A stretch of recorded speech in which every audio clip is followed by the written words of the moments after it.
Covalent bond గురించి మాట్లాడాం. ఇక్కడ ఏం జరిగిపోద్దంటే ఇక్కడ 2 ఆటమ్స్ ఉన్నాయి, రైట్? దీని దగ్గర ఒక ఎలక్ట్రాన్ ఉంది, దీని దగ్గర ఒక ఎలక్ట్రాన్ ఉంది. ఆటమ్ ఏ దగ్గర 1 ఎలక్ట్రాన్, ఆటమ్ బి దగ్గర 1 ఎలక్ట్రాన్. సో ఇక్కడ బాండ్ ఫామ్ అవ్వాలంటే ఇది కంట్రిబ్యూట్ చేయాలా, ఇక్కడ నుంచి ఇది కంట్రిబ్యూట్ చేయాలా. ఈ ఎలక్ట్రాన్ ఇది కంట్రిబ్యూట్ చేసింది, ఈ ఎలక్ట్రాన్ ఇది కంట్రిబ్యూట్ చేయడం వల్ల మధ్యలో ఒక బాండ్ అనేది ఫార్మ్ అయిపోయింది, that is covalent bond. So మామూలుగా ఇద్దరు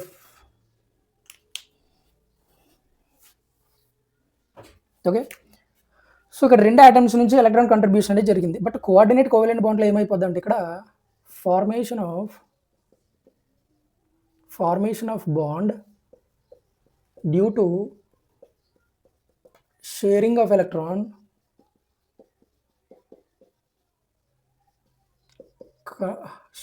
electrons between 2 atoms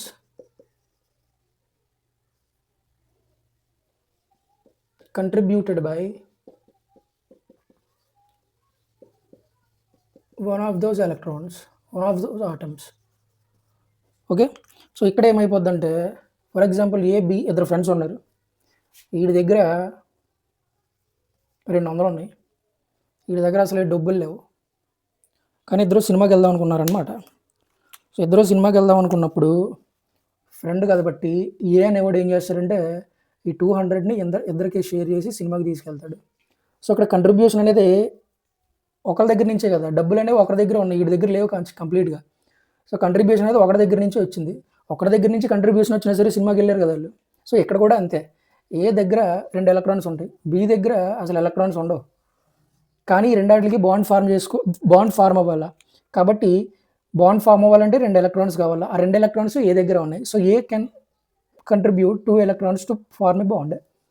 ఏ అనేది ఒకటే 2 ఎలక్ట్రాన్స్ని కంట్రిబ్యూట్ చేస్తుంది అనమాట, షేర్ చేస్తుంది అనమాట. సో అలా ఫార్మ్ అయిందని ఏమని పిలుస్తామంటే కోఆర్డినేట్ కోవాలెంట్ బాండ్ అంటాం. So coordination between the atoms.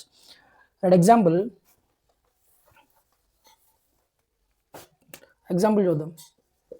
NH3 BF3 NH3 ఉంది ఇక్కడ, నైట్రోజన్ 1s2 2s2 2p3 మొత్తం ఎన్ని ఉన్నాయి సోడియం పైన నైట్రోజన్ మీద మొత్తం 5 loan pair of 5 violence electrons ఉన్నాయి ఇక్కడ. ఓకే, 5 వ్యాలెన్స్ ఎలక్ట్రాన్స్ ఉన్నాయి. NH3 ఇక్కడ ఒక హెచ్, ఇక్కడ ఒక హెచ్, ఇక్కడ ఒక హెచ్ ఫార్మ్ అయిపోయింది, ఇంకా 2 ఎలక్ట్రాన్స్ అనేవి ఉన్నాయి. So it can be shared, share చేయడానికి రెడీగా ఉన్నాయి.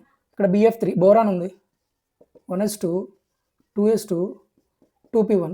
అవుటర్ మోస్ట్ ఆర్బిట్లో బోరాన్కి ఎన్ని ఉన్నాయి, 3 ఉన్నాయి. ఈ 3కి 3 ఉంటే ఇక్కడ ఒక ఎఫ్, ఇక్కడ ఒక ఎఫ్, ఇక్కడ ఒక ఎఫ్. సో 3 సైడ్స్ కూడా ఫ్లోరిన్స్తో అటాచ్ అయిపోయింది. సో లో ఎలక్ట్రాన్స్ ఏమన్నా ఉన్నాయి, ఇక్కడ ఎక్సెస్ ఆఫ్ ఎలక్ట్రాన్స్ లేవు. సో NH3కి BF3కి మధ్యలో బాండ్ ఫార్మ్ అవ్వాలంటే ఇక్కడ 2 ఎలక్ట్రాన్స్ ఉన్నాయి, ఇక్కడ ఎలక్ట్రాన్స్ లేవు, కానీ బాండ్ ఫామ్ అవ్వాలి. కాబట్టి ఇక్కడ ఎవరు కంట్రిబ్యూట్ చేయాలంటే కంప్లీట్గా నైట్రోజన్ అనేది ఎలక్ట్రాన్స్ కంట్రిబ్యూట్ చేయాలన్నమాట. So sharing of electrons between 2 atoms contributed by one of those atoms. ఒక ఆటమ్ నుంచి ఎక్కడ ఎలక్ట్రాన్స్ అనేవి కంట్రిబ్యూట్ అయ్యాయి. సో దీన్ని ఏమని పిలుస్తామంటే కోఆర్డినేట్ కోవాలెంట్ బాండ్ అంటాం. ఓకే, ఇంకొక ఎగ్జాంపుల్ ఏంటంటే ఇక్కడ NH4+, మనకి యాజ్ యూజువల్గా నైట్రోజన్ మీద 5 ఉన్నాయని మాట్లాడుకుంటాం, ఆల్రెడీ అక్కడ చేసాంగా. సో 5కి 4 హైడ్రోజన్ ఆటమ్స్ అటాచ్ అయిపోయాయి. ఇక్కడ ఒక H+ ఉంది. సో దీని దగ్గర బాండ్ ఫామ్ చేసేదానికి అవుటర్ వ్యాలెన్స్ ఎలక్ట్రాన్స్ లేవన్నమాట. సో ఏది కంట్రిబ్యూట్ చేయాలంటే ఈ 2 ఎలక్ట్రాన్స్ని కంట్రిబ్యూట్ చేయాలి. ఇప్పుడు ఏమైపోద్దంటే NH4+. సో NH4+ ఇక్కడ ఉన్న బాండ్ ఏంటంటే coordinate covalent bond. NH3 BF3 మధ్యలో ఉన్న బాండ్ ఏంటంటే కోఆర్డినేట్ కోవాలెంట్ బాండ్ అనమాట. ఓకే, సో ఇవి ఈ సెట్లో ఉన్న టాపిక్స్. క్లియర్? రైట్, వీటికి సంబంధించి ప్రీవియస్ ఇయర్ క్వశ్చన్స్ నెక్స్ట్ సెషన్లో డిస్కస్ చేద్దాం. రైట్.